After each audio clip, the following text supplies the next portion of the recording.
They might be using some in the Pixie panel, so maybe when they're after they're done at 7:30, we can swing by. Maybe you still want from them afterwards. All right. This. Is it good to leave it like that? Oh, sorry. Wire. Oh, the wire. Because it doesn't. Yeah, maybe try it. Make sure no one's waiting outside. But I found we moved it in there. Just chegar e muda o teu Someone that moved the table. I started to tear down thinking that wasn't another thing. Little bit, if you guys want, there's little flyers with the contract here as well, so if you want to grab that. When did you start this panel? 7:15. Yeah, right now. Okay, I mean, yeah, we can't get pretty right now. I mean, there's no people walking in front anyway over here, so Yeah, that should be I think it should be okay. Yeah. I mean, a lot of everything works there. Okay, and we're good. Are you good? Yep, I'm good. Okay. All right, if you guys are here for Con History, feel free to come on in. Feel free to grab one of the little flyers at the last table over there. It has all the map I'll be using for the panel. Were you back to back? For the sketching. All right, and as we're waiting for everyone to get seated, I guess we'll get started. I'm going to start by showing a little montage of how cons have been represented throughout the ages. And with that, we're going to get started, and I'm going to go straight into my panel.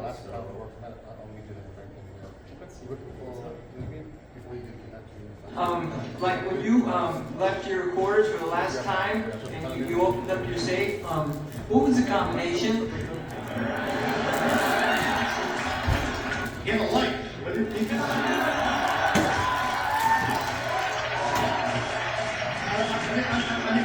For crying out loud, it's just a TV show. I mean, look at the way you're dressed. You've turned an enjoyable little job that I did as a lark for a few years into a colossal waste of time.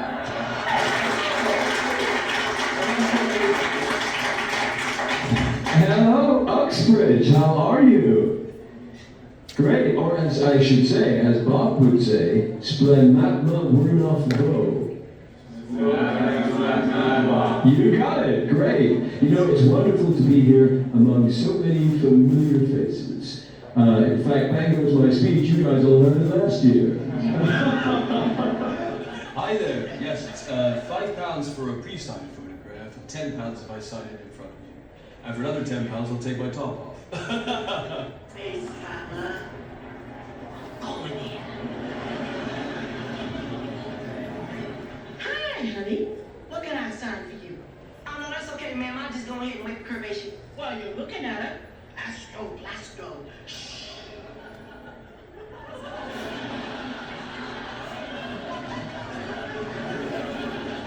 Your curvation? I'm guessing you're not a fan of the show because that picture was taken from the first season 25 years ago. Oh, so that was you then, and this is you now. You were expecting your dream girl, right? So, are you boys gonna block my booth all day, or are we gonna do business? Well, I don't know. Spork, is there anything we need? Our reserve power is running low. The warp reactor could use a new bilithium crystal. Bicentennial crystal. Okay, you want an NRFB or MNB? What? NRFB.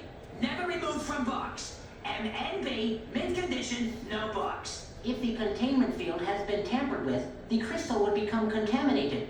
I've got to revive her. You ruined the collector's value. Never removed from box. NRFB! By Granthar's hammer, by the sons of Warvan, I shall avenge you.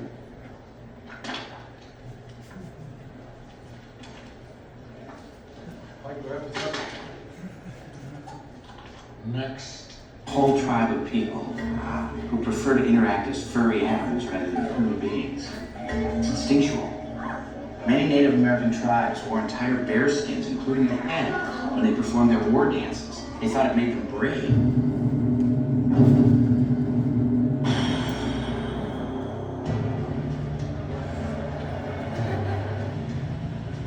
Be patient, the light will turn green momentarily.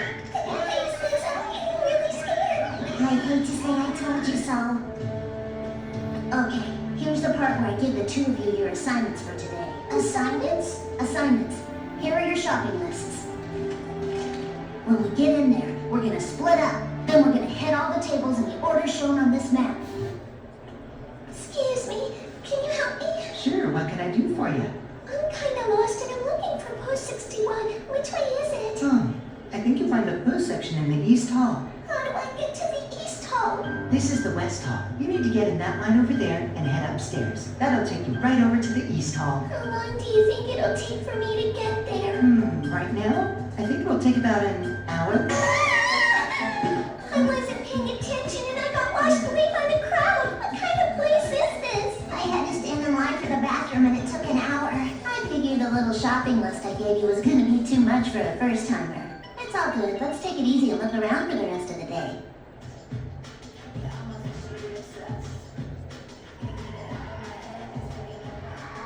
I don't think this is gonna work, guys. Just ask someone if they know this.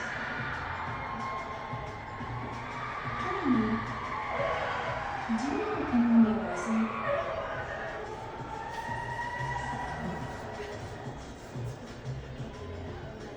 Yeah, definitely not sure this is gonna work. Oh, I like this one. That's hand stitched. They're $95. $95? You could buy the actual saddle for that. Okay, never mind. I guess I can't get you a new saddle, girl. Don't look at me like that. Nice cherry doll. Is it your dad's? No, it's fine.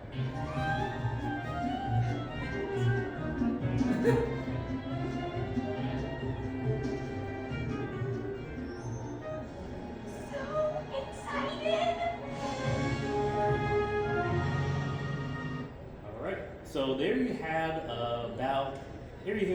the clip, group of clips of how pop culture has portrayed cons over the last few decades. And we'll get into the reasons why convention goers are portrayed in this particular way. But to begin, this is the convention history panel. We're going to celebrate 80 years of fan conventions. I'm going to start with the early science fiction cons, show how they inspired almost every single con that we've come to know, the anime cons, the furry cons, the comic cons, and bring it all to the modern day with the big pop culture, big pop media cons. So I've been working on this project for a few years now. I've been trying to work on my own convention history book. There's a preview of the book. I haven't got it done yet. But if you want to contact me afterwards, in case you had to leave early, all my information is at Con History. So I'm Con History on Twitter, conhistory@gmail.com, Con History on YouTube. And you can find some versions of this panel that I've done on my YouTube channel as well. So I studied genetic biology at Johns Hopkins University. Around the same time, I got involved with doing conventions. I lived in Baltimore. Baltimore is right by the Baltimore Convention Center. That's where you have Oldacon, Baltimore Comic Con, Balticon, BronyCon. So basically, a lot of big, different types of cons there. And that got me really interested in getting involved with the convention scene. I noticed that there's never really been a history book on conventions in general. There have been history books on specific fandoms and their conventions, but never about all the conventions, because as I want to show, all these conventions are not in some isolated bubble. All these cons have influenced each other. All these cons have impacted each other. So I've been doing this panel for about 10 years now. Actually, I started this panel in 2013. So yes, it's been about 10 years now. And I've done this panel at anime cons, comic cons, BronyCons, furry cons, and I want to show that each of these cons I do these panels at, they're all part of a larger family tree. And as you can see, I tried to use my own genetic biology mindset to try to map out some evolutionary tree of all these conventions. So here are the different ones I've done over the years. Here's another one. I try to break down all the different splintering points of the conventions and where they rejoined. But this is the one we're going to be using for this panel right here.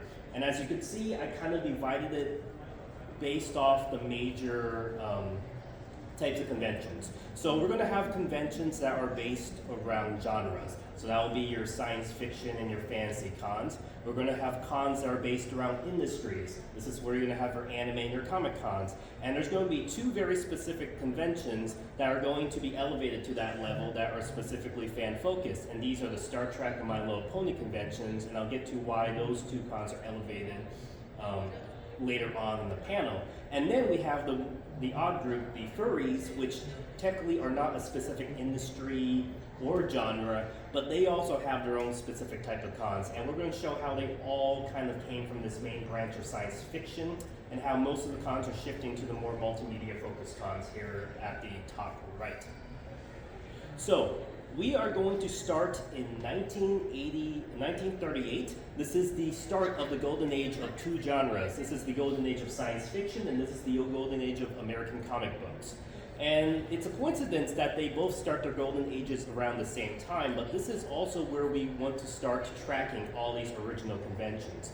So what is a convention? That's the problem. It's a very, very tricky word we have to define, because is a Renaissance fair a convention? Is a World Fair a convention? Is a trade show a convention? Is an author book signing a convention? Well, I have to kind of break down what I mean by convention, and I'm going to eventually use the WorldCon definition of a convention. I'm going to use WorldCon as my starting point for conventions, but I want to talk about the cons that came beforehand. So this is the period that is after the Great Depression, and this is where you get the rise of a lot of fan groups and fan clubs meeting with each other. Specifically, this is where we get a rise of the science fiction genre in pulp form. This is where we get our anthologies, our magazines, and our first fanzines. Now, at this point in time, science fiction is not really elevated to the same level of literature, and a lot of the fans of science fiction are upset that a lot of the literary reviewers are not treating science fiction at that level. And we have to remember, science fiction is the catch-all general term for all pop culture around this time period. So when I mentioned these early science fiction cons, you have to remember science fiction was the default general con of this time before you had your big multimedia cons. So if you were a fan of animation, of fantasy, of horror, of cartoons, you would be going to these science fiction cons during these periods. Now this is where, before the age of social media, the way these fans would interact would be through mailing lists and through fanzines. Fanzines were a way for fans to talk about their favorite books, review their favorite stories that came out, and interact with each other through letter and mail. Now, there were some groups specifically on the East Coast that wanted to do their own little gatherings, and they will have their own little science fiction meetups. And some of these meetups would be considered the first con by some old school science fiction fans, but I'm going to talk about some of the ones here. So if you ask any old school science fiction fan what was the first science fiction con, they would either say the meetup that happened in Philadelphia that we now call PhilCon, or the one that happened in Leeds, UK that we call the Leeds event. However, you might notice that the first Science Fiction League meeting that happened a year before the other two had about the same number of attendees. Most old school science fiction fans do not consider it a convention. Now, why is that? Well, because it didn't have the term conference or con in its title, so they're going based on semantics there. If we're going based on semantics, then again, I said anything could be a con. A trade show could be a con. A Renaissance fair could be a con.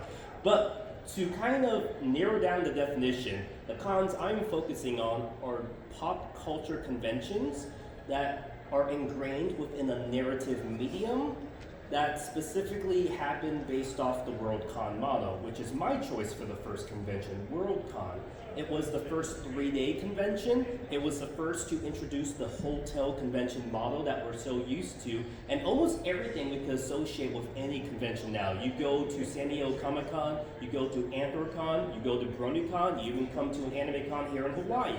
You're going to see the exact same roots and the exact same elements in all these various types of cons around the world, and you could track all of these to WorldCon. So the World Science Fiction Convention, the first WorldCon, was held over July 4th weekend in New York City.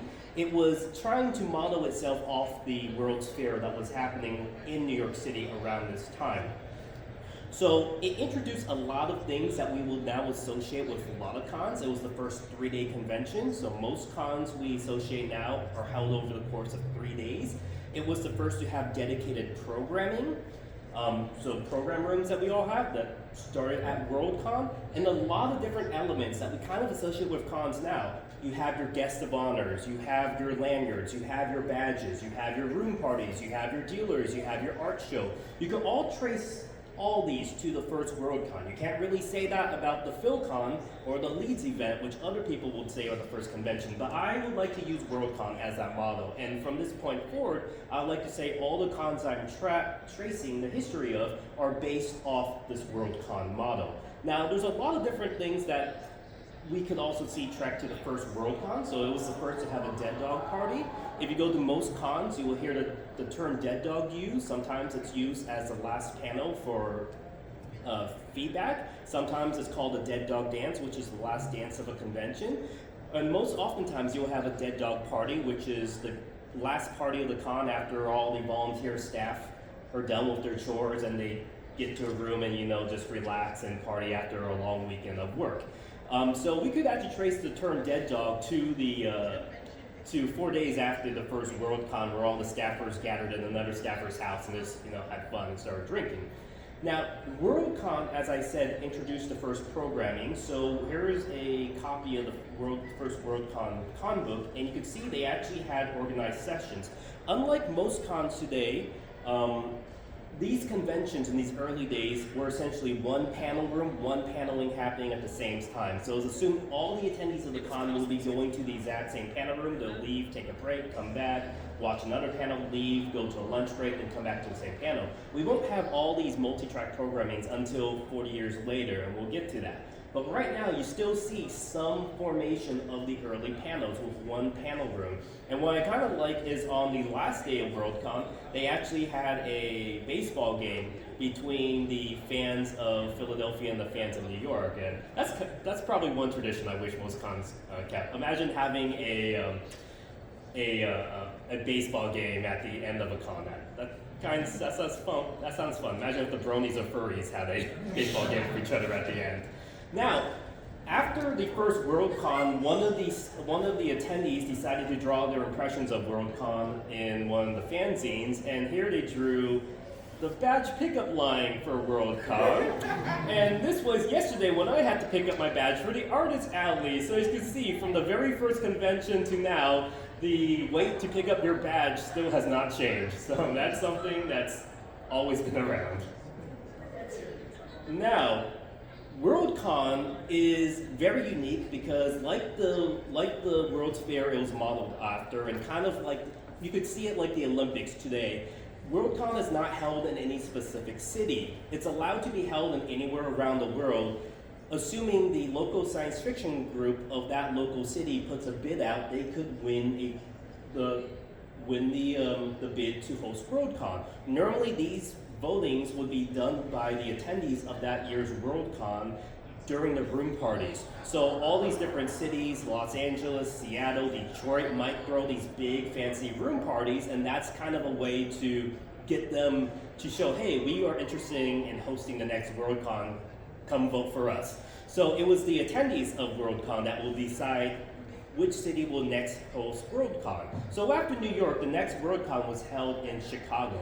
And actually Chicago held its 8th WorldCon last year, and I was actually honored to be there and also do my history presentation there as well. But Chicago's WorldCon introduced a lot of new elements that we also now associate with cons. ChaiCon was the first convention to hold a masquerade. Now we would call it a cosplay masquerade or a cosplay ball or a cosplay contest, but the first masquerade, even before the term cosplay was coined, was held at ChaiCon. It was also the first con to have a con suite. So one of the cosplayers decided to open the room to allow all the other cosplayers to change, and that kind of became the first con suite, a tradition that will then continue to other conventions and eventually evolve into a hospitality suite, which most old school science fiction cons and furry cons still have to this day. And the next important thing that these early cons will introduce is the concept of filking, or fan music and fan singing. So I'm going to talk a little about filking, but first let's talk about some of these early WorldCons. So Denver was the next one to hold WorldCon. Then during World War II, WorldCon was halted before it came back to Los Angeles. And you start seeing big pockets of around the United States be the main host for WorldCon. You'll have the New York group, you'll have the Philadelphia group, you have the Los Angeles group, you have all these different groups. So the next major type of science fiction con to emerge from this is WesterCon. WesterCon was specifically a convention that was meant to be held within North America. Because WorldCon could be held anywhere around the world, WesterCon was specifically aimed, okay, let's keep at least one convention in North America.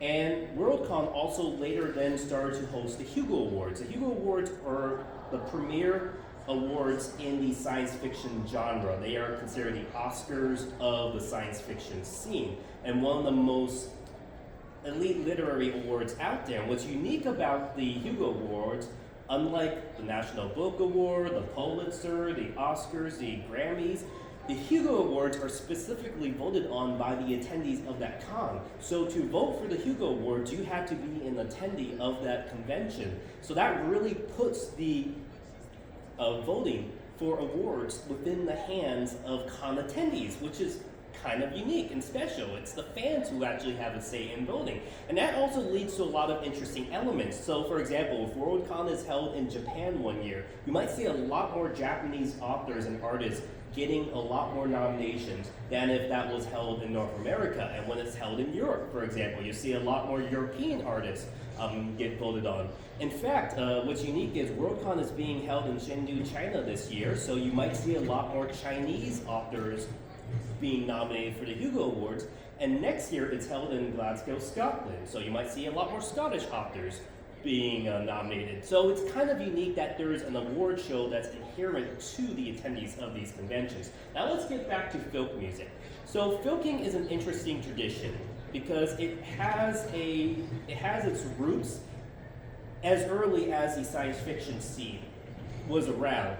So we could trace the concept of filk, which is actually a typo. It was supposed to say folk in one of the con books in the 50s, and it was mistyped to be filk, but that kind of became the generic term for fan content created music. But its tradition was around decades before the term was actually coined. And it started with the very first WorldCon. You would have a group of New York science fiction fans called the Futurians, who were socialist-leaning work activists who were, dealing with the Great Depression around that time, and they will be singing their workers' protest songs at these early science fiction events. So how this would happen is, almost every single con is held in a hotel that has a piano in the lobby. Someone will just randomly go up to the piano and start singing music, and other people will go and join them. Cons would also have empty panel rooms where someone would come into an empty panel room, just pick up their guitar and start singing, and people will join, form the chairs in a circle and start joining in their songs. Over time, the words to the protest songs were kind of lost, and eventually they started to replace these songs with some of their favorite characters from science fiction. So they would start singing about Buck Rogers or Flash Gordon, then later on Doctor Who and Star Trek songs. And you can kind of see the tradition with folk music here. So I have some clips here. I put specifically a Crony song over this since I couldn't find the original lyrics, but I think the lyrics still work.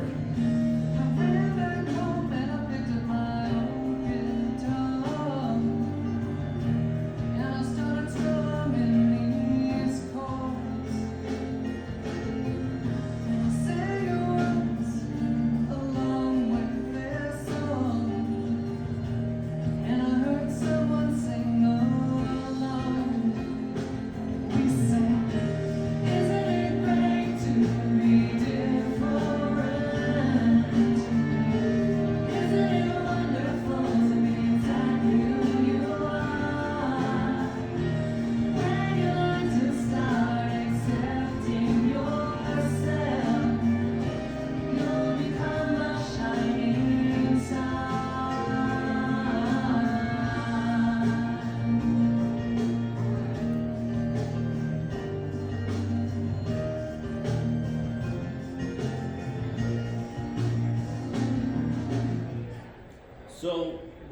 of trace all convention music to those original folk singers who were singing around the lobbies or empty panel rooms. In fact, you could see someone setting up a DJ at an anime con or the Renegade stage at a BronyCon as the natural continuation of these folk song music. So before we even had these big raves or concerts, there's all these small folk musicians singing in empty panel rooms.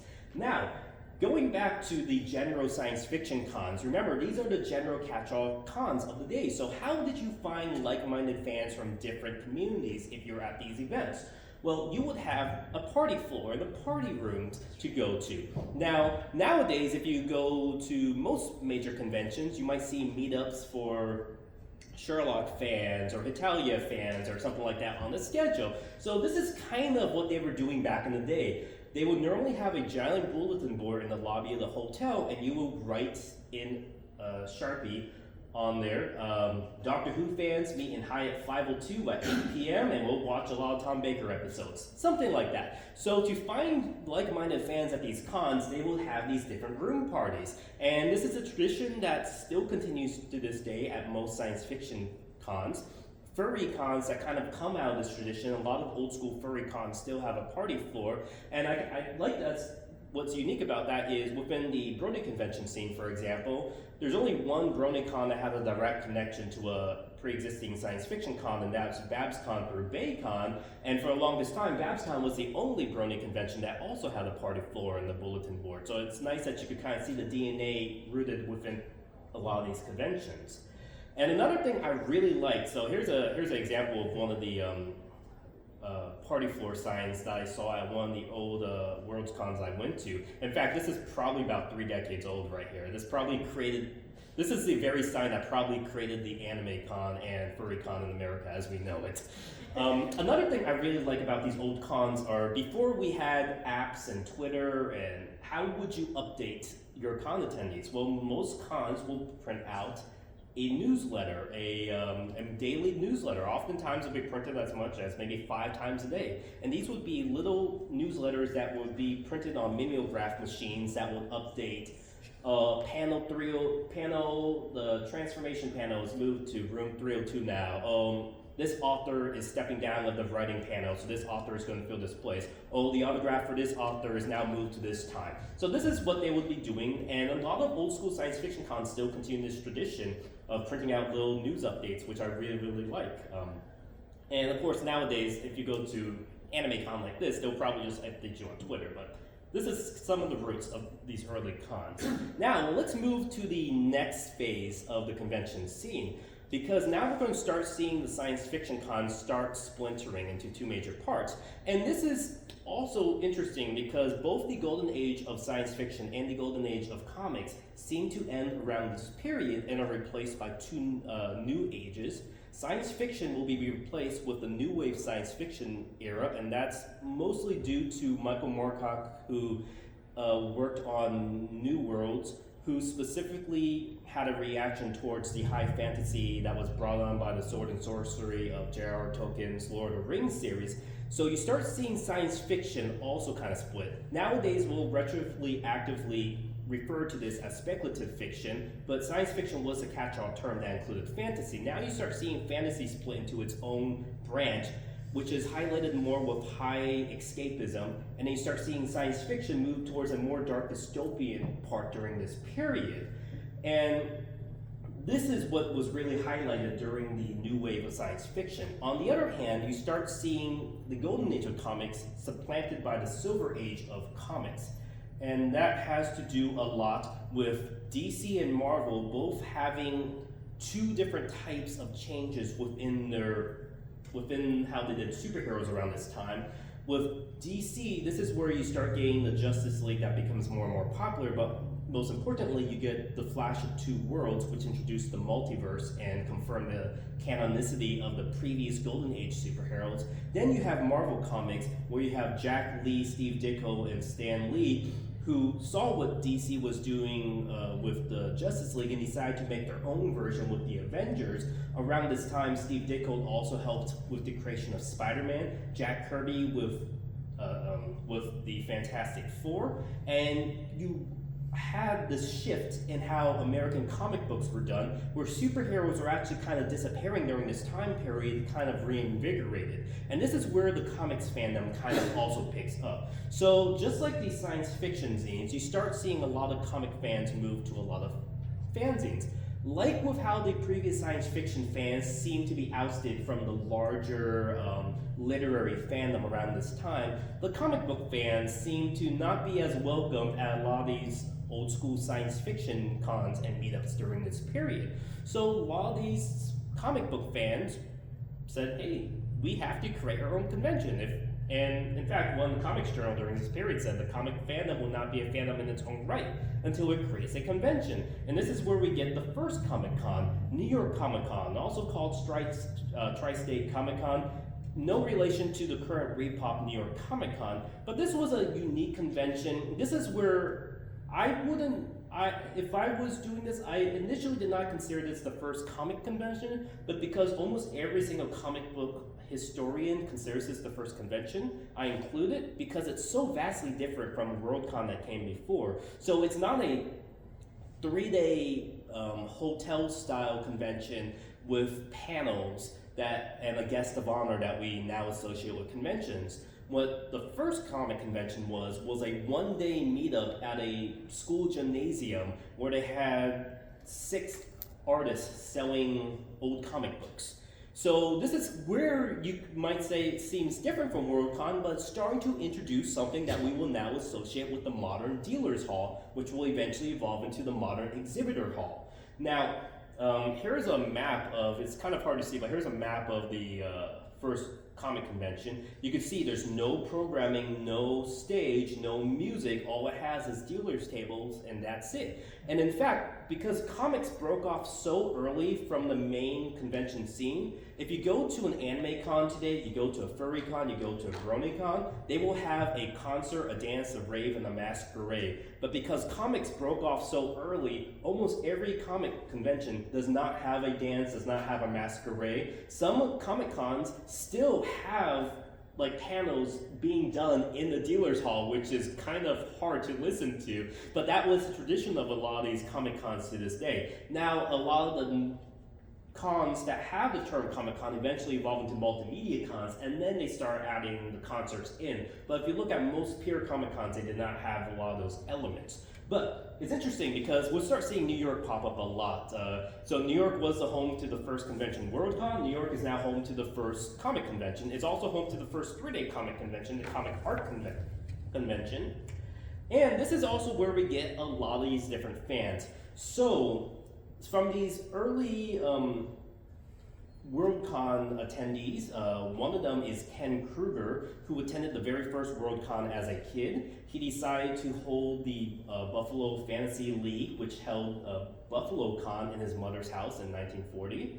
Another fan who grew up during this period of science fiction, Sheryl Dorff, he ended up taking over a small convention in Detroit called the Triple Fanfare. Sheryl Dorff and Ken Kruger both independently moved to San Diego in 1970, and there they meet up with some other individuals, and they decide to form the Golden State Comic Book Convention, which we now know today as San Diego Comic-Con, or more currently, Comic-Con International. So it's interesting to see a direct route from these kids who were attending these early science fiction cons moved to San Diego and formed San Diego Comic-Con, which for the longest time held the spot of the largest convention in North America.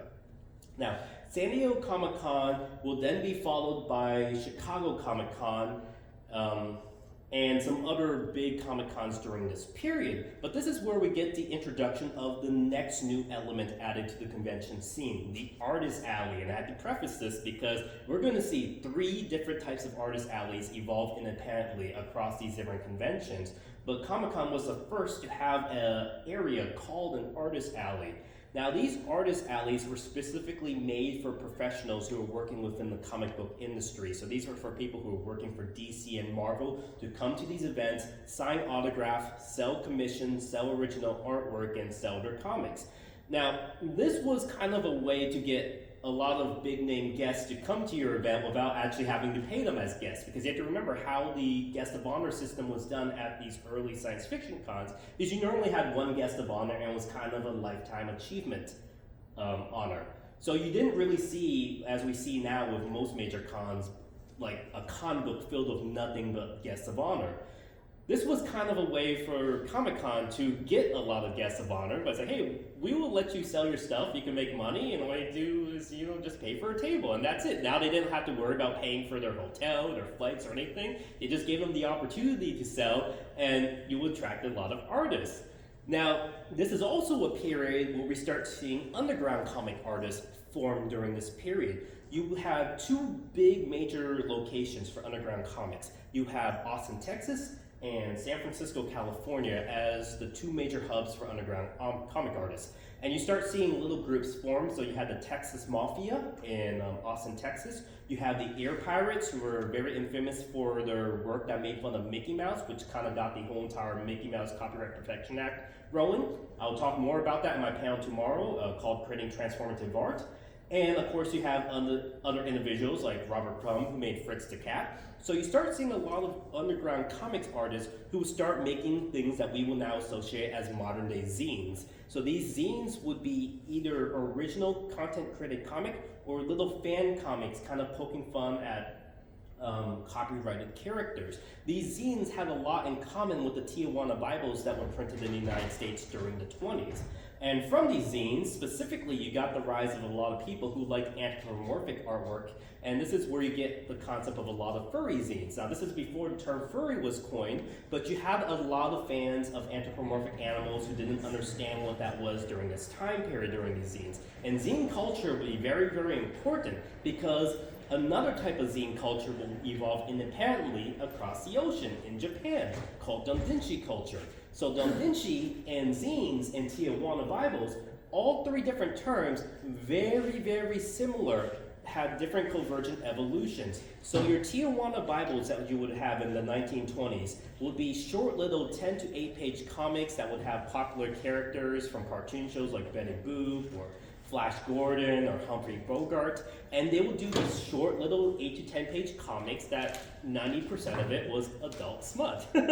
You go to Japan a few decades later and you start seeing the emergence of Dondinshi, which are also very similar, 10 to 20 page comics, taking a lot of popular anime and manga characters, and again, 99% of it, if you go to the dealer's hall, is, you know, adult content. So when people say, oh, why is modern fandom trying to make everything so adult? Well, it's been around since we had the access to make these new types of fan art.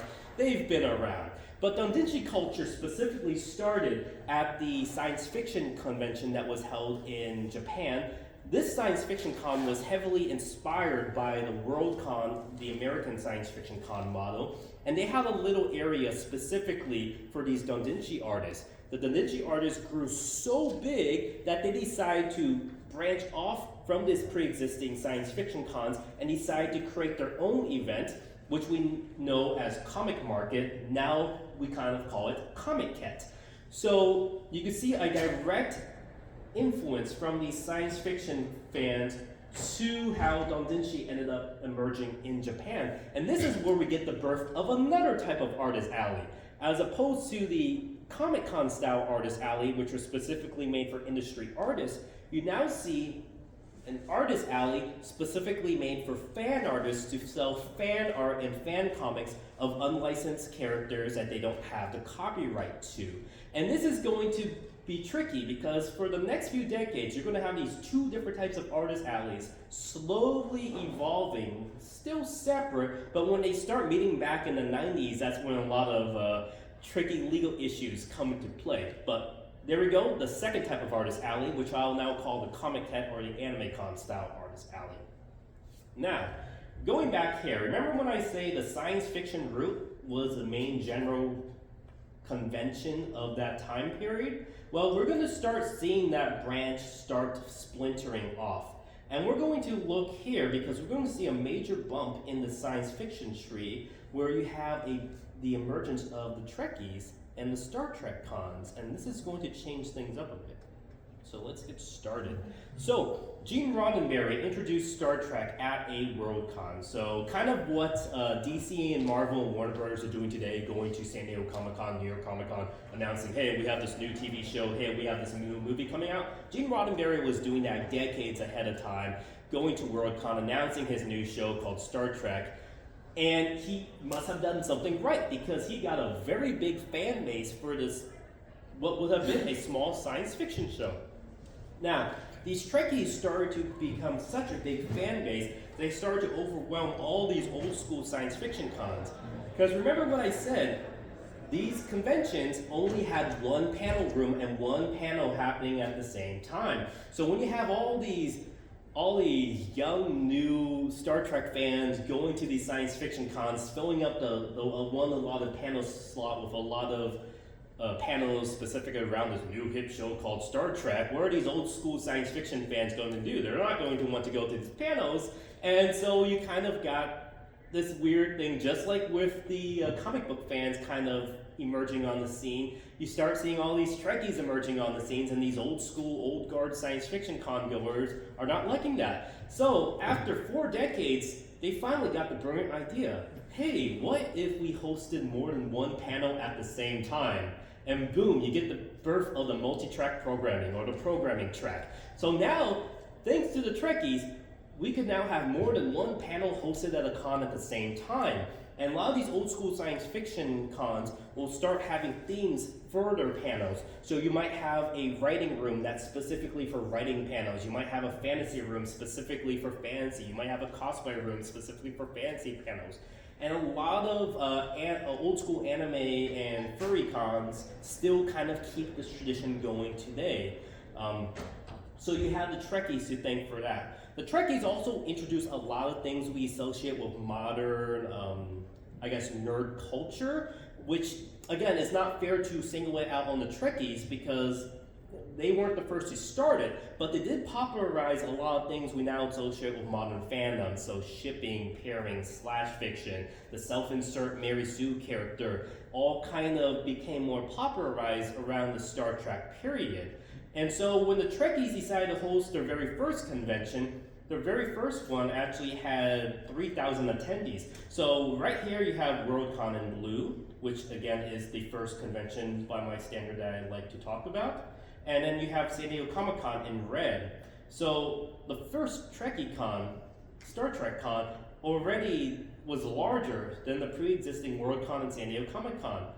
Then by the second year, that number doubled to 6,000, and you could thank Ticketmaster for what happened next. And I guess Ticketmaster was around at that time.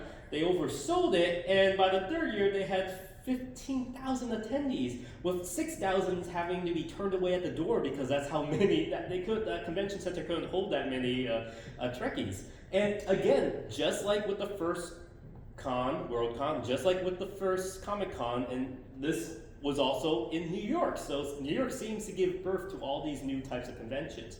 But after the Trekkies had their big boom, they started to kind of fizzle out, and the Star Trek Con started to decrease in attendance, and the Trekkies decided to bring around a lot of the elements they have kind of found with running big cons to the comic cons and the science fiction cons. So a lot of the Trekkies already had well-oiled machines with their conventions, and once Star Trek, because again, this is after the original series was over, started falling in popularity, they decided to rebrand their Star Trek cons into general pop culture multimedia cons. And this is where we get kind of the shift from the old trunk of the science fiction cons with the hard old school science fiction fans going one way, and the Trekkies forcing the convention scene to go into the multimedia track. So the multi-track programming room, we have a lot of new elements into the dealer's hall. So you have the autograph signing, which now becomes really, really big, because up to this point, the people who were signing the autographs were writers or artists. So now this is where you get actors actually doing autograph signings. At some cons, this is kind of called the celebrity zoo. Some cons still use that term, but it's kind of seen in a negative light to use that term now. But you still have the autograph hall at a lot of these conventions, and also this is where they sold a lot of props for a lot of these cons. So you start seeing the dealers hall shift from artists selling original artwork to people now selling licensed works or collectibles, like the collectible comics, like the collectible props, and they start moving more in that direction. And like I said, this is where we start getting, when you look at how pop culture has represented the default convention goer, it's normally the stereotypical Star Trek attendee. And I'll get into why this is very similar to what the bronies and the furries face later.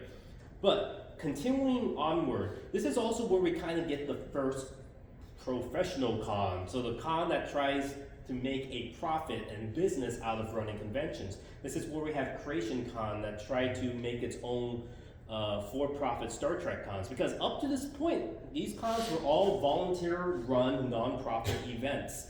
And you start seeing the shift towards running cons as a business. Now, it won't take hold for another few decades, but you can see the roots of that with Creation Con. So like I said, a lot of the Star Trek cons started to form into multimedia cons. And this is where we get a lot of the terms that we now associate with conventions. So the term gopher for con volunteering or during this period. And this is also where we kind of get the formation of con security groups. So if you've ever been to a convention in the West Coast, Flair often is the default security force that does a lot of security at these West Coast cons. If you go more towards the Midwest and the East Coast, you have the Dorsey regulars who kind of form the security group there.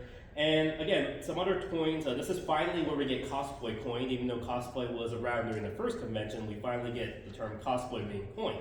So this is during the period where science fiction was now switching to hard SF, and you have this muddy formation of a multimedia con forming up. Now, this is where I'm looking at the split here. So we can see the Star Trek cons here in light blue. This is the main route with the early science fiction cons. And then we move here, and you start seeing anime and furry cons sharing a very similar route here. We're going to talk a little bit about this. Specifically, it's this group right here called the Cartoon Fantasy Organization, which we're going to talk about. So the Cartoon Fantasy Organization is kind of the grandfather of both the anime cons and the furry cons here in America. Nowadays, otaku and furries might not like to think that they're associated with each other, but they in reality are siblings with each other, whether they like it or not. So we have these two individuals to thank, Fred Patton and Mark Milano. Both of these are considered the forefathers of both the furry fandom and anime fandom here in North America, and they were also both the founders of the Cartoon Fantasy Organization. And as you can see from a lot of the cartoon fantasy zines that they were producing around this time period, they made use of a lot of anthropomorphic animals. And of course, if we think about anime has a lot of anthropomorphic animals. So right here they use Kimba the White Lion. My friend YMS actually did a very fantastic review comparing Lion King to Kimba, so if you have 4 hours to kill, go watch his long deconstruction about that. And even nowadays, if you think about anime, Beastars, BNA, Agretsuko, a lot of modern anime has a big focus with anthropomorphic animals. And that also in the 90s, the 90s period of American comics, Teenage Mutant Ninja Turtles was directly inspired by how anime and manga was done during this period. So let's talk a little bit about the Cartoon Fantasy Organization and the room parties they were throwing. So we're here at an anime con, so of course we all know what anime is, but during this period, anime didn't have a specific term. We didn't call it anime back then. It was called Japanimation. And this Japanimation was kind of hard to find because for the most part, the only licensed anime coming to America were kind of test broadcasts done here in Hawaii or on the West Coast. And they were never really recorded or distributed. They were just kind of test runs to see how well anime would do in America. Now, you had a lot of groups that would record these viewings of anime that happened in Hawaii and the West Coast, then go to the science fiction cons out east and start bringing these bootleg VHS tapes of Japanese animation. And this is where anime started to slowly spread. You start having these different fan clubs and groups that would solely help with the organization of this distribution. And one of the major groups was the Cartoon Fantasy Organization, which was first started out of Los Angeles. Over time, the Cartoon Fantasy Organization will have satellite groups in San Antonio, in New York, and a lot of different places around the United States, but it was more of a loose organization. It wasn't a national network. It was more of a loose group with each of these different groups having their own independent reign over them. So Judy Nibbler was the one who coined the term, but one of the main groups outside of Los Angeles was the New York chapter of the Cartoon Fantasy Organization. Patricia Malone was the president of this specific group.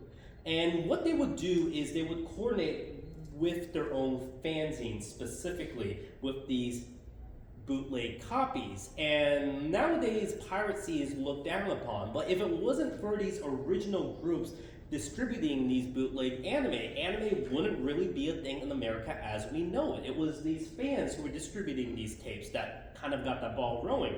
And this is also the period where we got the birth of college and university conventions. So for example, at Johns Hopkins University, where I went, we have a group called JohnCon, which is our small college's convention, which we hold in our rec center. And if you look around the United States, you can find major universities with their own small 2 or 3 day fan convention. Sometimes these conventions will go on to evolve into larger conventions, as we'll see later on. But this is kind of the roots of where we kind of get them started.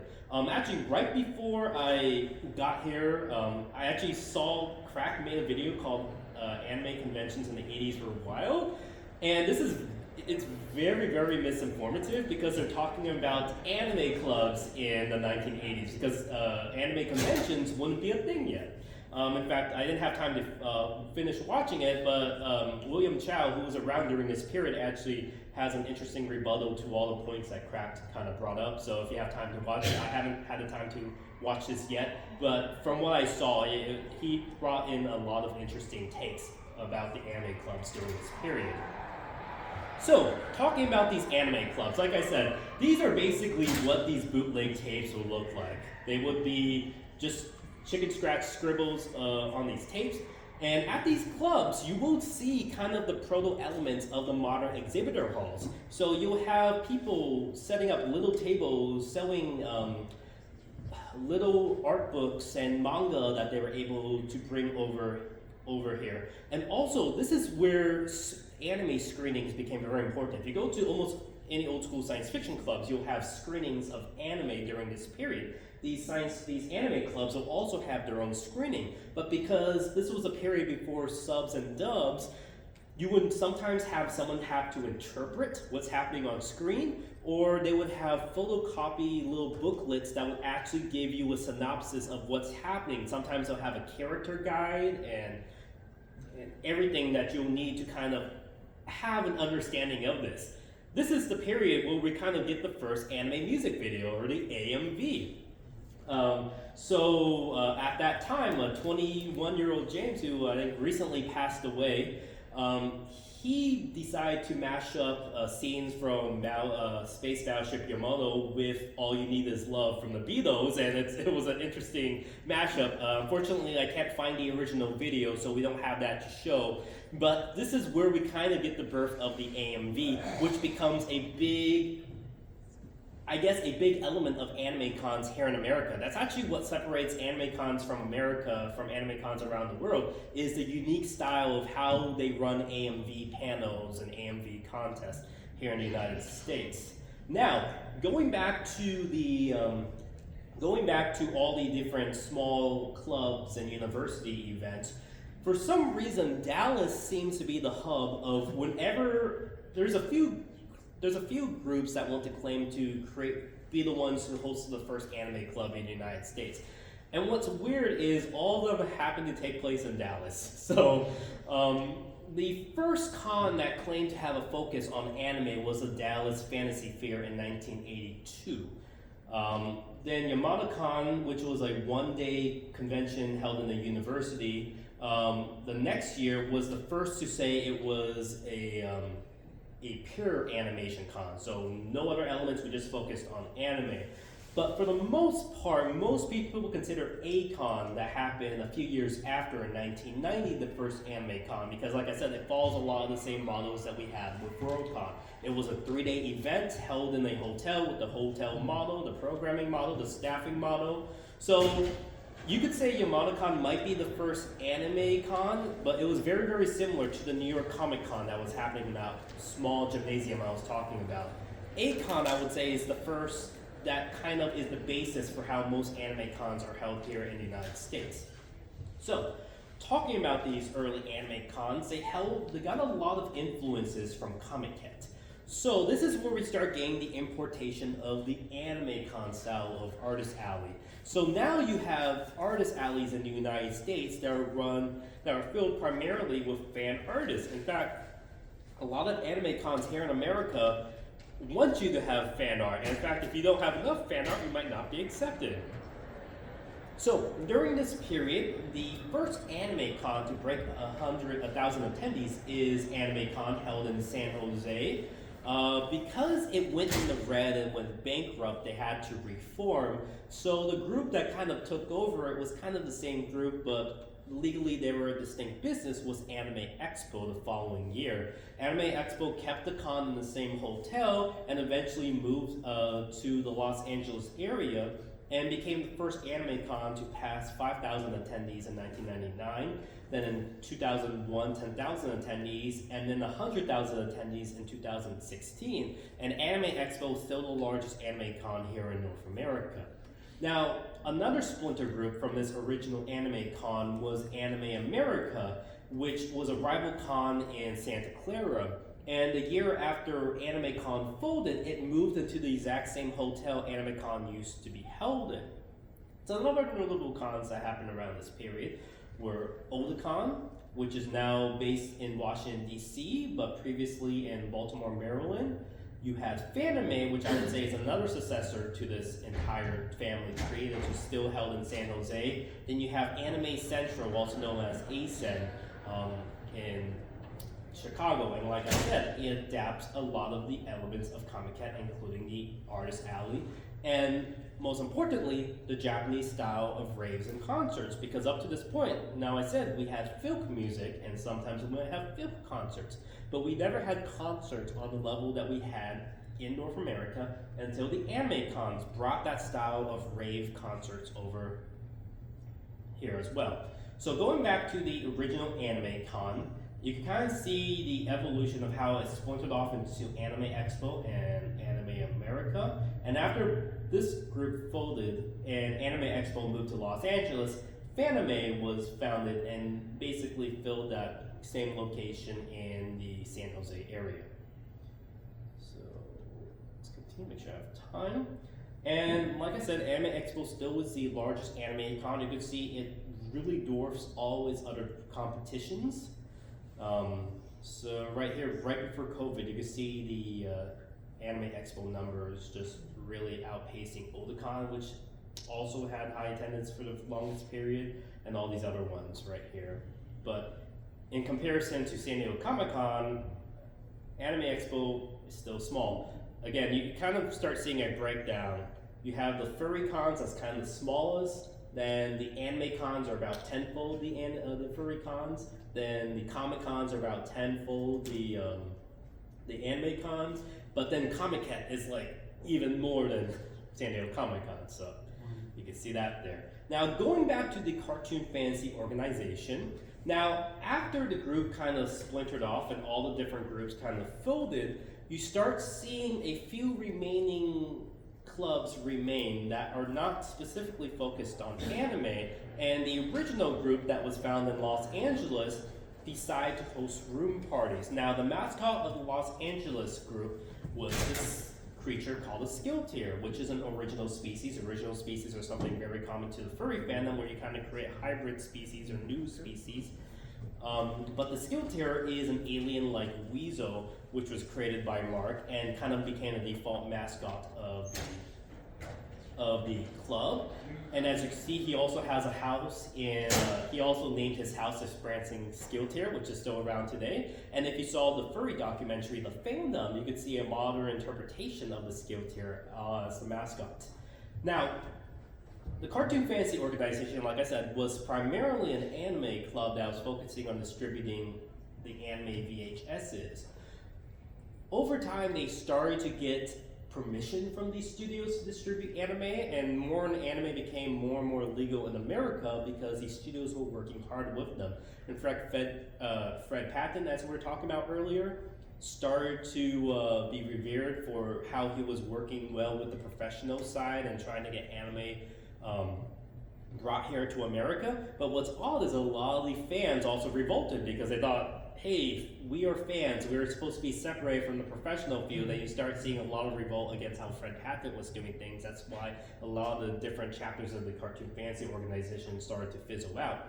But again, the original one was still under Fred and Mark and started to host prancing skill tier parties, which at that time were called the Funny Animal Fan Parties. The first one was held at WesternCon in 1985, and Judy, who coined the term of the club, also hosted an Anthro fandom party at Comic-Con. Again, this is before the term furry was coined, but you start seeing the roots of these early furry room parties.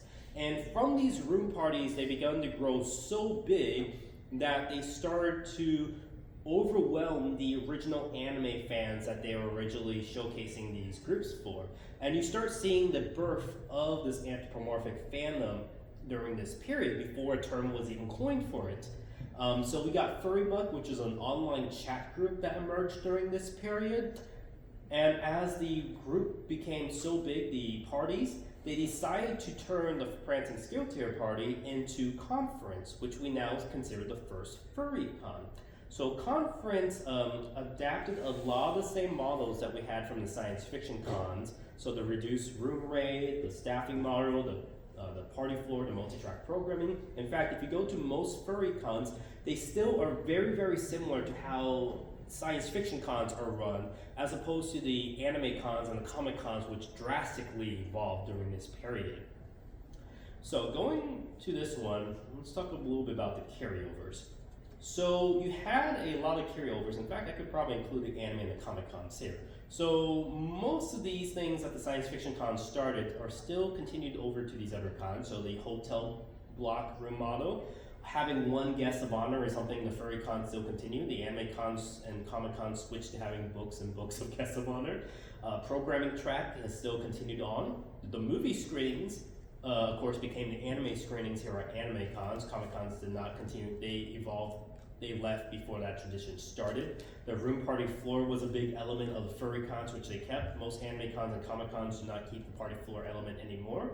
The hospitality suite, which evolved from the con suite at the science fiction fantasy con. So these were like little rooms where they would serve free snacks and beverages. Sometimes it's kind of like a potluck style. Everyone brings in sandwiches or food, and you could just eat whenever you want and rest there. Because you have to remember, you're not an attendee at these cons, you are a member. These conventions were business meetings. So these early science fiction cons, even up to this day, are still considered business meetings, and you are a member. So your membership pays for all the free food you're allowed to eat at the con.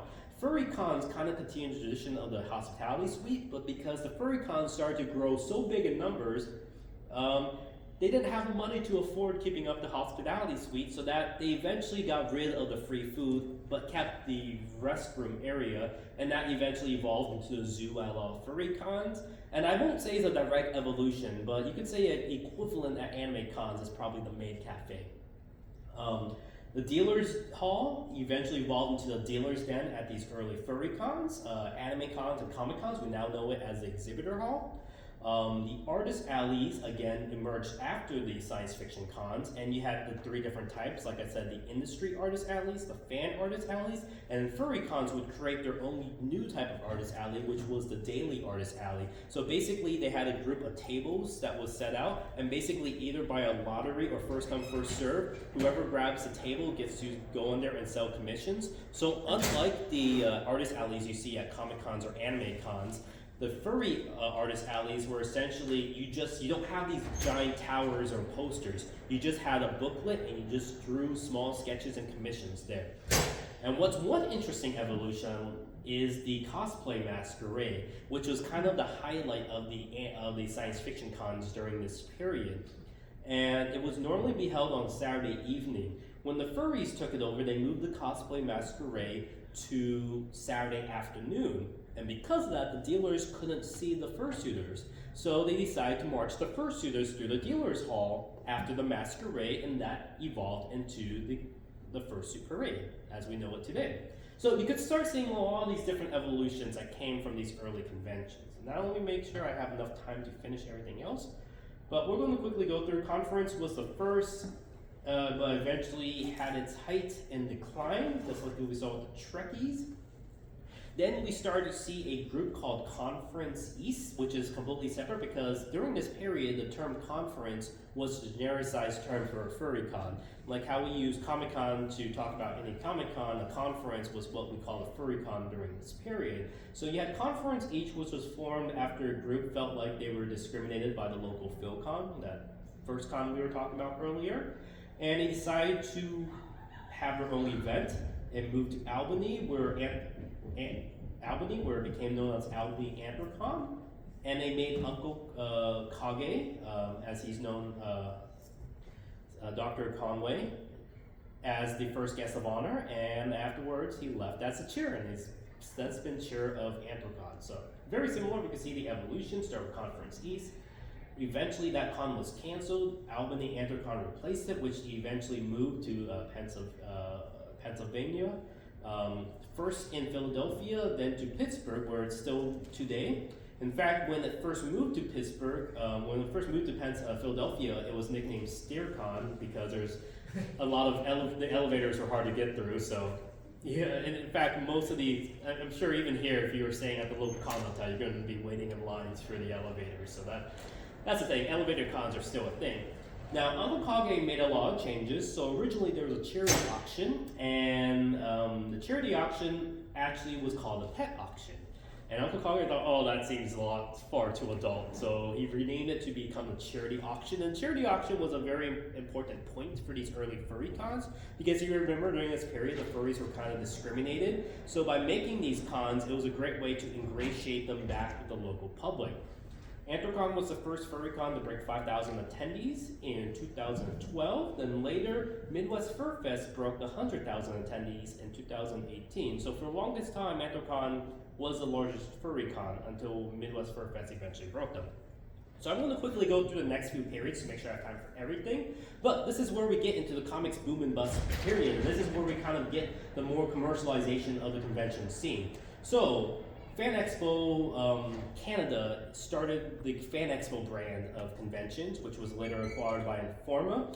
Fan Expo would later buy up Dallas Comic Con and rebrand it as Fan Expo Dallas. And you start seeing this a lot. You'll see these previously fan-run cons being bought up by all these different corporations.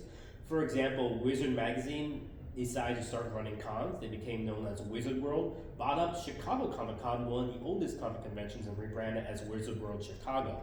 So they just, it becomes a more for-profit corporatized model for these conventions, and you start seeing a lot of conventions follow ship. So video game conventions were previously just regular trade shows, started to now shift to mirroring how Comic-Cons were doing the things.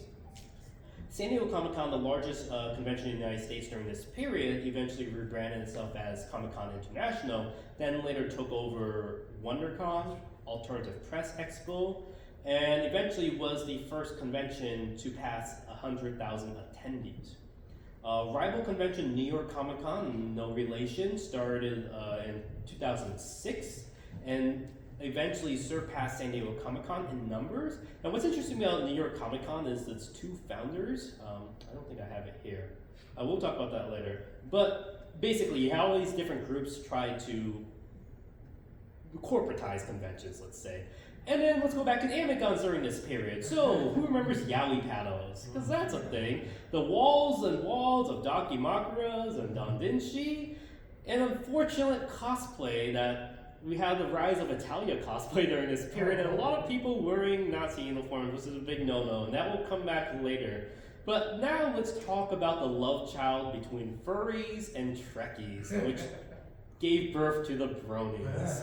So, I don't think I need to talk much about bronies. I'm sure you all know what bronies are. Bronies are fans of Generation 4 of My Little Pony, created by Lauren Faust, who worked during the animation animation renaissance during the 90s.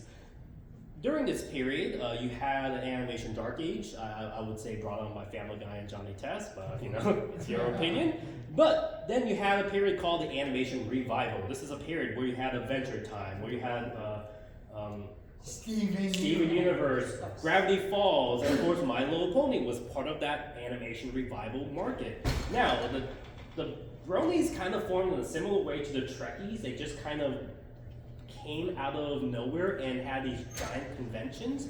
And the very first My Little Pony convention, BronyCon, was formed as a hybrid between these Trekkie and the furry cons.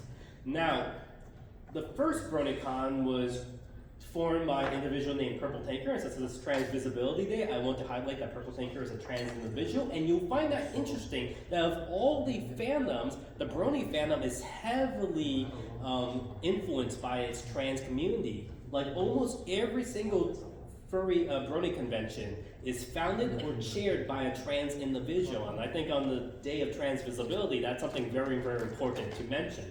Now, you have to remember what BronyCons were. They were coming during a period where Generation 4 was still airing. The first and second season of My Little Pony was still airing. When the Star Trek cons came about, the original series was already over. But there's a difference. Star Trek cons are fans of almost every generation. You could be a fan of the original series, Next Generation, J.J. Abrams, all the way to the new CBS shows.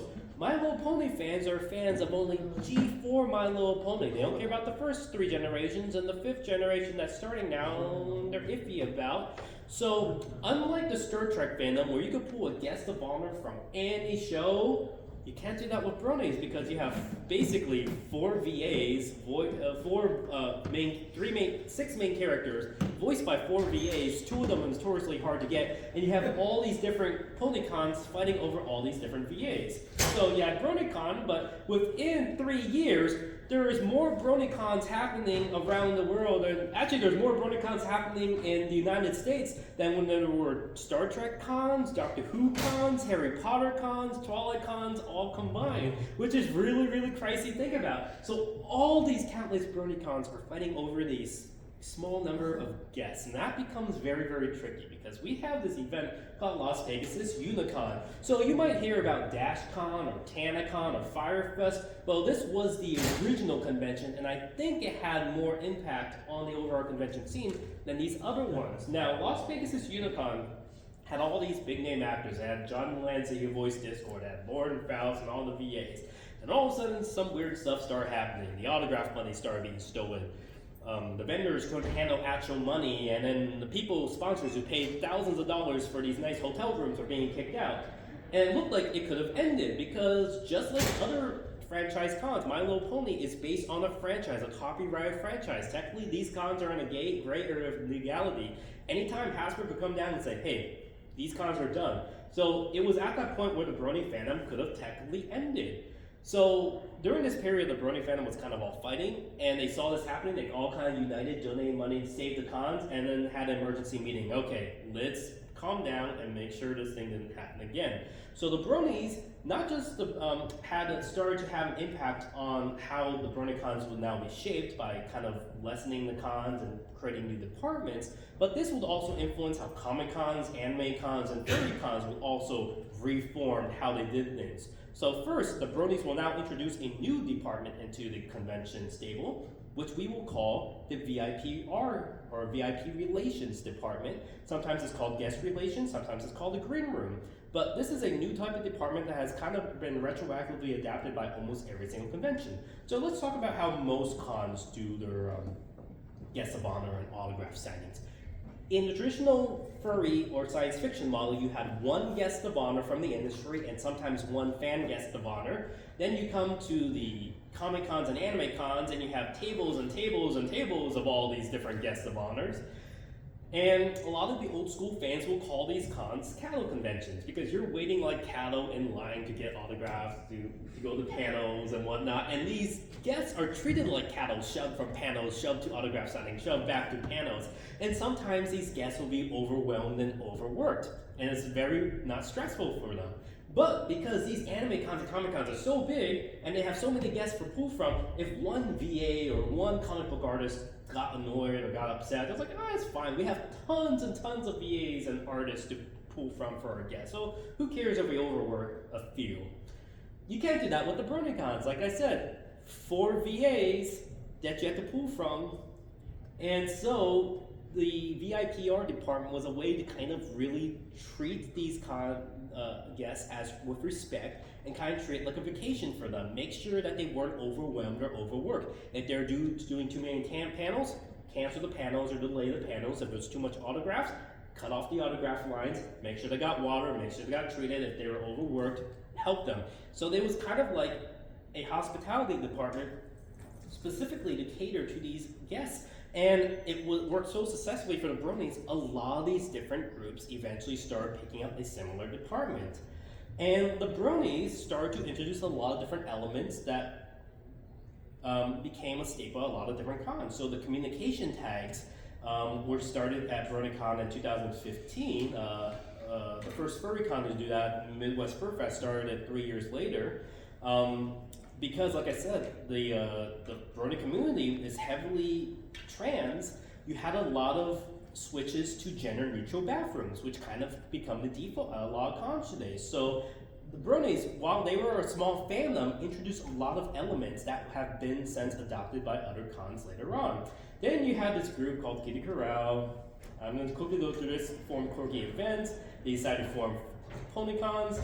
They became Lemon Brat to make fursuits. Later started to do furry cons. They later bought Anime Milwaukee, and then they collapsed last year. So I'm not going to get into the whole entire story, but they introduced a lot of things to the furry Brony fandom, through the Bronies, and a lot of Bronies eventually went off to create their own things. So a lot of big individuals, YouTubers and animators and comic book artists and musicians got to start with the Brony fandom. So it was a small fandom, but it had a big impact in the wider pop culture. And with the final BronyCon in 2019 ending, there was and the show also ending around the same time, there was a joke that the Bronies would start migrating over to the furry fandom. And this is probably where a lot of the elements that were staple at BronyCons made their way to the furries. For example, the way that furries now do concerts are heavily influenced by the Bronies, how they would used to do their concerts. If you go to if you see the AV staff at most furry cons, they were poached from the BronyCons. So the Bronies brought a lot of stuff over as the ship was sinking. And what's interesting, because there's an argument of whether Bronies are furries or whether everyone's continuing. If we consider Bronies furries, well, technically that will mean BronyCon is the first furry con to pass 10,000 attendees, and they did that 5 years before Midwest Fur Fest did. In fact, if we consider BronyCon a furry convention, it would be the largest furry con for at least 3 years before it ended. So it's kind of interesting to think about. In fact, here's the BronyCon attendance. You can see how the BronyCons dwarfed the largest furry cons until Midwest Fur Fest picked it up later on. But BronyCon was the outlier because most of the other furry cons were much smaller in comparison. And let me make sure I have time to finish everything. So let's go back to the fan and pro con period. So this is where we get the period of fans as volunteers, and then you have all these big corporate cons trying to run things, and that causes some issues. So there's benefits, there's pros and cons for these cons. So for for-profit cons, you can hire more experienced individuals to run things. They have a better time selecting big-name musicians, panelists, and guests. And if a fire or drama starts at a big con, corporate con, they could be put out very easily. Most of these fires that these big cons could just brush over would kill a smaller fan-run convention. Now, this is where you get into the tricky areas with these professional for-profit cons. Because technically, volunteers would have to be paid if it's a for-profit con, but most of these big cons don't pay the volunteers, so it's a really great area there. Like I said, these cons become the cattle cons, where everyone's shoved in lines for the autographs and the panels. Like I said, this is where you got worse mistreatment of guests, and unfortunately, this is also where you get these cons buying up the smaller cons. Now, the pros for the smaller fan-run cons are they're smaller, a few thousand attendees, sometimes just a few hundred. They're smaller, cozier, you can interact more intimately with the guests of honors. Like when I went to Balticon, I could easily just go down to the bar and see George R.R. Martin there and just chat with him, and that's something you can't really get with a larger convention. And that's something that's really lost when you get to these bigger conventions. But these small nonprofit fan-run cons can also lead to what I call vanity cons. These are basically the Kim Jong-il con chair for life, where they fund the con and they create the con, and what they say goes. If you disagree with them, then you're fired. And when that person is canceled or falls, that con dies with them. And you see that a lot with these kind of vanities cons. The other time is, as fortunate as it says, because I volunteered at a lot of these cons, a lot of these volunteers did not have experience. When you have high school kids, think about it. Think about dealers, for example. These are people whose livelihoods are made up of these cons. These are the authors who work on like big novels, like the artists who work on like Superman, for example. Then you can have a high school kid says, well, I like your stuff, I don't like your stuff. You're in the vendor hall, you're not in the vendor hall. Isn't that crazy when you kind of think about it? So it's kind of weird that volunteers have so much power, but they might not have the experience, because when, like I said, when the fire happens, a bunch of high school kids don't know how to put out a fire, and that causes a lot of issues. So you kind of get the good and bad with both these cons. Like I said, with the New York Comic Con, the two founders, one of them went off to work for ReadPop, the other one went off to work for former media. Left Field Media. There's two Northwest cons in the Pacific, Emerald Comic Con and Rose City Comic Con. Repop bought up one, Left Field bought up the other one. And then when they finally went to working on anime cons, Repop made Crunchyroll Expo, and Left Field made anime cons powered by Crunchyroll. So it's this weird copy and paste incestuous relationship between these two previous founders of New York Comic Con, which I kind of think is funny. Going back to anime cons, where pro cons, where volunteer cons could also have issues. This is the first come first serve system for getting a table, an artist alley table at Anime Expo. And you can see within like 10 milliseconds, all the tables, first come tables at Anime Expo are bought up quickly, and I have to assume by bots because no one could type that fast. And Anime Expo, the biggest anime con, when you use them as an example, had some issues as well. Like for example, artists who are stuck in the artist alley for 10 hours cannot leave their tables, sometimes need to bring their food and water in to drink. And at Anime Expo last year, they had security just kind of confiscating all the food that they brought in and laughing about it and eating it like, hey, thank you for giving us free lunch. So this is stuff that could cancel a small con, but because Anime Expo is the biggest anime con in the country, they could get away with it. Now, finally, this is where we get to the period where everything was going to end. This is where I was going to originally end my book, and then the pandemic happened. Well, the Bronies were kind of there the same day because Bronies were doing online cons for the longest time, so they were able to really kind of form on Discord and create their own virtual conventions. The first major one was PonyFest Online that the BronyCons did, and it's very nice how they did it. So for example, they actually partnered with a group called Ponytown, so you can make your own pony avatar, and they'll screen the panels through Zoom on these little makeshift panel rooms. One PonyCon in Southeast Asia actually recreated a convention center in Minecraft where you could go to different dealers and panel rooms, which I thought was fantastic. They also had concerts, and then the furries were like, hey, we could do one better, and the furries decided to create, digital recreations of these convention centers in Second Life and VR chat. And if you think about an avatar is basically just a digital fursuit, so it makes sense the furries were the next to kind of fill the void. And it shows how well these furry and anime cons really started to run things, because in comparison, when the comic and anime cons and science fiction cons tried to make their own online events, they fell really, really short to what the furries and the bronies were doing.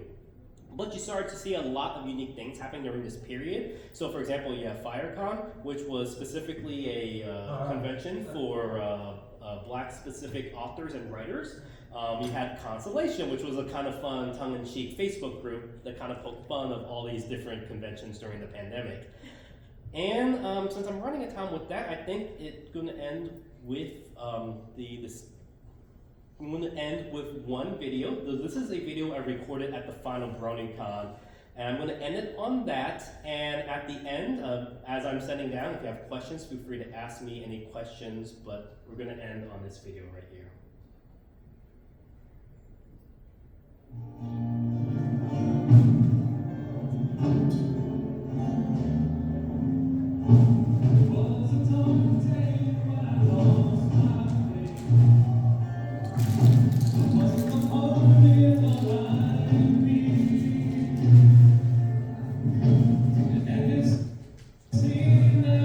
I'm actually going to play it directly from here.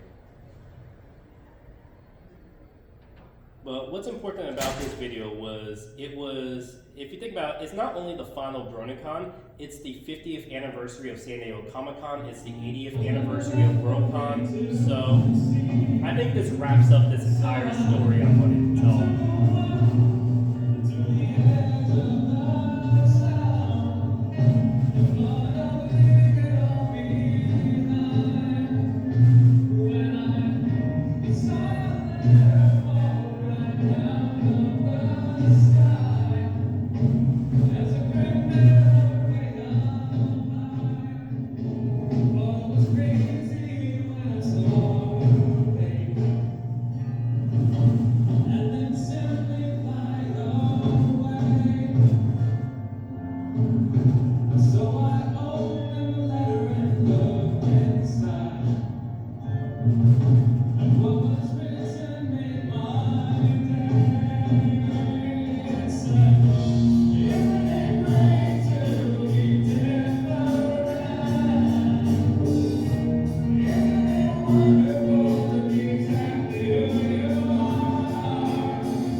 for coming on an 80-year journey of the convention scene. Hope you enjoy this panel. We'll be doing 2 panels tomorrow. With that, thank you very much. If you have a chance, you can grab one of the flyers up there. I'll be doing creating transformative art tomorrow in the next room over, panel room 3, and I'll be doing animal transformation right afterwards. So if you'd like to talk about transformation artwork, come see me there. If not, if you have questions, feel free to ask, and I can answer them as I'm packing up. Thank you. What's your name? Oh, Alexander Moore. Actually, let me put my I'll put the contacts back up as I'm packing up. So let's see. So if you want to contact me, I'm at conhistory@gmail.com.